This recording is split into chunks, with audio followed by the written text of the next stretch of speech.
And now, Rob on the road, exploring Northern California.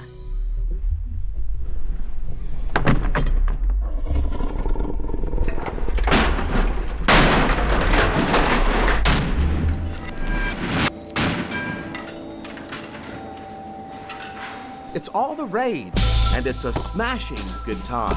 And if you've ever wanted to beat the heck out of something, or take a sledgehammer to your computer, this place is for you. You are now inside Smash Sacramento, a place for anyone to cut loose at either the multiple rage rooms or axe-throwing stations. We have many names and there are many things, but definitely an indoor rage room for people to come out and let that stress out, This is the Broadway location in downtown Sacramento. There's another one in Carmichael, both run by this daring duo. David Messier is an Army veteran who co-owns Smash with his partner, inside and out of these rooms, Brianna Wilkie. You were mentioning to me that you have all kinds of groups come in. Go through some of them. You talked about mothers. Yeah, definitely. So Smash Sacramento, we've had so many groups come in. Specifically, we have a grieving group for mothers that have lost their children. We have Wounded Warriors Project, which is veterans that have been in combat, that have been deeply affected by it. They've come in. We've had foster group of kids come in, as well as my favorite is the Youth Impact Program, which is run by the Sacramento Sheriff's Office, and they bring in their kids, their troubled youth, and they bring them out to have a good time. They're very respectful and deeply disciplined. Smash Sacramento opened its doors in 2018.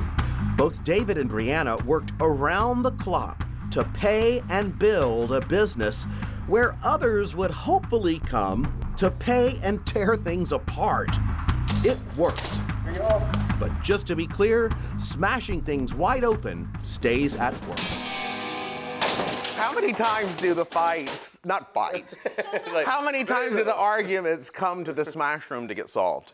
Not often at all, because there are no fights. Yeah, I say never. I'm never like, I need to go to Smash Sacramento really quick, or I'm going to be at work tomorrow, only because we are the ones that have to clean it up. So It makes it very less appealing to do so. Well, we do have to clean up our own messes. Exactly. I was like, you know what? No, I can't call her and say, hey, honey, can you come clean this up? I just broke a bunch of dishes. And I wasn't thinking about you, I swear. But here, you don't have to clean up your own mess Exactly. when you come in for this experience. David knows firsthand how messy and painful life can be. David's mother died when he was just 15 years old, and in 2017, David's wife was killed instantly in a car crash. David found himself in the midst of rage. What would you say to someone who's just in the beginning of the grief you're experienced in your life and then where you are now? I would definitely say day by day. It is a day by day thing, and time heals all. But it sounds like to me it's not just time, but what you do with that time. Very true.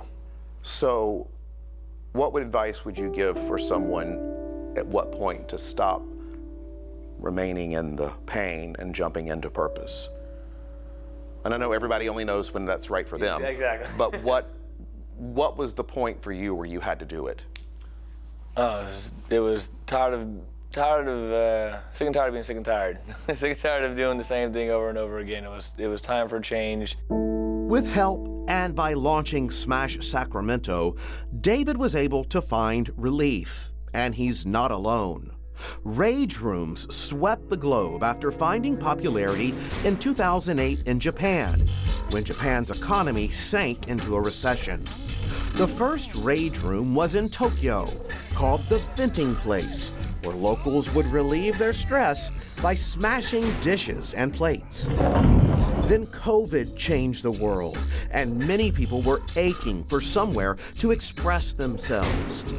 Axe throwing or smashing printers and other objects became the perfect fit. Up to 4 people can smash and shatter in one room at a time, using baseball bats, crowbars, sledgehammers, and even a bell mace. Do you feel better? Yeah. All right. What in the world? What is this? It's a bell mace. A bell mace. Yeah. And you just were making a ton of noise. Oh, yeah. This thing just cut straight through that printer. Wow. Yeah. So, and you had a windshield. Yeah, had. I had. All right, so before and after, how do you feel? How did you feel coming in here and then now? You know, I felt really excited coming in here. You know, like, there's no feeling than just taking a bat and going straight to that windshield. You know, there's no feeling. You can't really describe it. You just gotta experience it yourself. And you're in one piece. Yeah. But nothing else is. Nothing else is. All right. There it is. There's Smash. After all of this smashing, I had to see what the rage is all about. Welcome to Smash Sacramento. Yeah. That feels so weird but freeing. I like it. It feels fantastic. We came out after the smashing, and things got real quickly. We talked about our struggles in life. We talked about things we've been through, and you shared something with me that I really wanted to bring. And that's how you grew up. Yeah. And what you've done with your education as well. Talk to me about that. Yeah, definitely. So for a time period in my youth, I grew up in the foster care system. So I feel, you know, a very big importance to give back to my community and to influence the kids that are going through it right now. I actually just graduated from California State University, Sacramento with my criminal justice degree. And less than 3% of kids that go through the foster care system will ever go to college, let alone graduate. So that is an accomplishment that I am deeply proud of. You should be. Thank you. I am proud of you for that. That is absolutely phenomenal. I'm so proud of you. Thank you. Hard, man, hard. Wow!